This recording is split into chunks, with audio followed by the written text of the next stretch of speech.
bêtises et on bascule tout d'un coup parce que sur le plan revendicatif, c'est difficile. C'est à la médiathèque d'Avion que les associations, les créations de cases et l'APIA ont posé leurs caméras pour le tournage du documentaire sur la résistance polonaise dans les Hauts-de-France. Moi, au départ, j'ai commencé par travailler sur trois grands sujets, c'est-à-dire l'immigration polonaise en France, les Polonais dans la Première Guerre mondiale et la Seconde Guerre mondiale. Et de cela, on a dérivé un peu sur la résistance polonaise dans les Hauts-de-France. Voilà.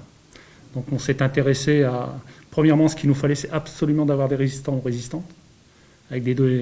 C'était la base de tout. Tout est basé sur les résistants et résistantes. Voilà. C'était la base de tout. C'était le point de départ. Au départ, c'était vraiment un travail de fourmi. Il a fallu faire des recherches sur Internet. Maintenant, c'est vraiment l'outil indispensable, tout du moins pour démarrer. Voilà, c'est un projet qui est pour nous innovant. Enfin, c'est vraiment une première pour nous, mais c'est passionnant. À savoir que pour ce documentaire, il sera donc clair, précis, pédagogique. On va, d'ailleurs, on le voit, faire intervenir des jeunes personnes pour que le message de mémoire continue.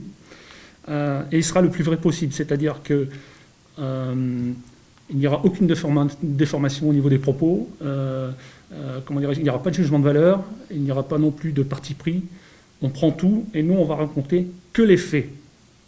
Et c'est le spectateur qui se fera sa propre opinion. Des faits recueillis aussi bien dans les Hauts-de-France qu'en Pologne par APIA, une association de cinéma basée à Arras. Et pour tout le travail, justement, l'association APIA apporte son aide aussi sur la recherche documentation, mais également aussi sur la recherche, sur le point de vue aussi technique du projet.